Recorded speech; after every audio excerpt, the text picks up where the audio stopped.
ரெசிபீஸில் வரப்போகிற கார்த்திகை தீபத்துக்கு ரொம்பவே பர்ஃபெக்டாக பொரி உருண்டை எப்படி பண்ணுறதுன்ற பார்க்கலாம். நிறைய டிப்ஸும் இதில் இருக்கும். இப்போது நான் எடுத்துருக்கிறது வந்து அரிசி பொரி. இதுக்கு தேவையானதெல்லாம் பார்த்துடலாம். அளவுகளையும் கரெக்டாக நோட் பண்ணிக்கோங்க. 3 கப்பு பொரி எடுத்திங்களா, அந்த 1 கப் அளவுக்கு வெல்லம் எடுக்கணும். இப்போ நான் வெல்லம் காமிக்கிற கிண்ணத்தில் தான் வந்து பொரியும் அளந்து எடுத்திருக்கேன். அதில் 3 டைம்ஸ் எடுத்திருக்கேன். வெல்லத்தை சரியாக பொடி பண்ணாதனால 3/4 கப் இருக்கா மாதிரி இருக்கும். ஆக்சுவலாக 1 கப் வெல்லம் அது. வேறு என்னெல்லாம் ரெடி பண்ணி வச்சுக்கலான்னு பார்க்கலாம். கையில் வந்து தடவிக்கிறதுக்காக ஒரு டேபிள் ஸ்பூன் அரிசி மாவு வச்சுருக்கேன். எந்த பிளேட்டில் நம்ம வந்து ரெடியாக உருண்டையை பிடிச்சி போட போகிறோமோ அதையும் பக்கத்தில் வச்சுக்கணும். ஏன்னா ரொம்ப ஃபாஸ்ட்டாக இது பண்ணணும் அப்படின்றதுனால.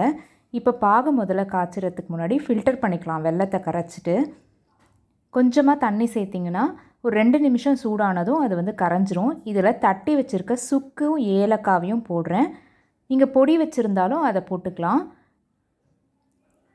இது சேர்ந்து கரையட்டும். கரைச்ச உடனேயே எதில் நீங்கள் பாகு காய்ச்ச போகிறீங்களோ அந்த பேன்லேயே வந்து கொஞ்சம் கனமாக இருக்க பேனாக எடுத்துக்கோங்க. அதிலே நம்ம ஃபில்டர் பண்ணிக்கலாம்.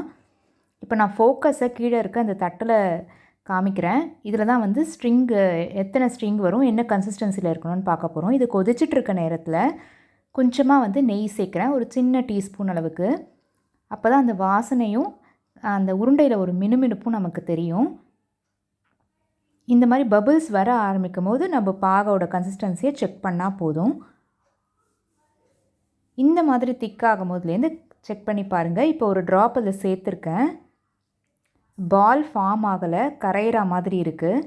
இன்னும் ஒரு நிமிஷம் கழித்து இன்னொரு ட்ராப் சேர்த்தேன். இது பாருங்கள், தண்ணிலேருந்து எடுக்கும் போது நல்லா வந்து பால் ஃபார்ம் ஆகிற மாதிரி இருக்குது.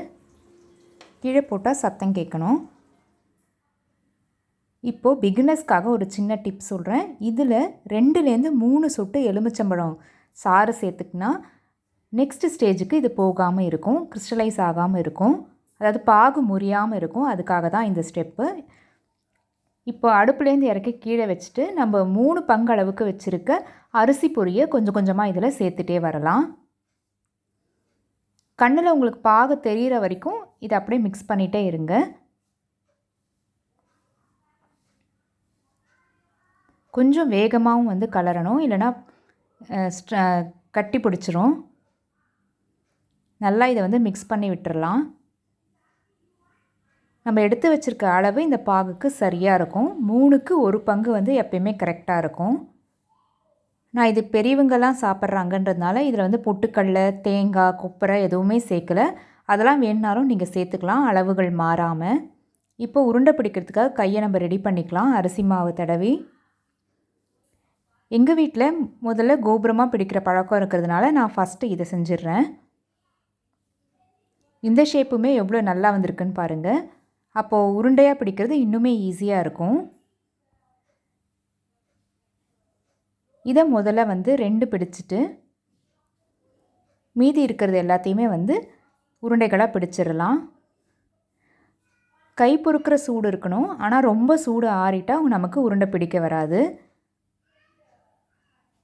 அவ்வளோதான், ஜம்முன்னு உருண்டை வந்தாச்சு பாருங்கள். பொரி உருண்டை 10 மினிட்ஸ் கூட ஆகாது இது செய்யறதுக்கு.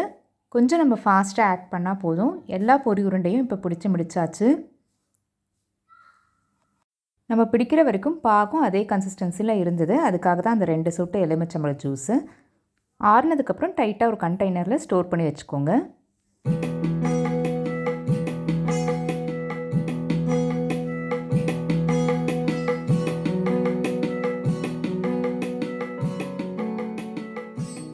இதே அளவுகளோடு நீங்களும் இந்த பொரி உருண்டையை ட்ரை பண்ணி பார்த்துட்டு உங்களோட ஃபீட்பேக்கை என்னோட கமெண்ட்ஸில் ஷேர் பண்ணிக்கோங்க.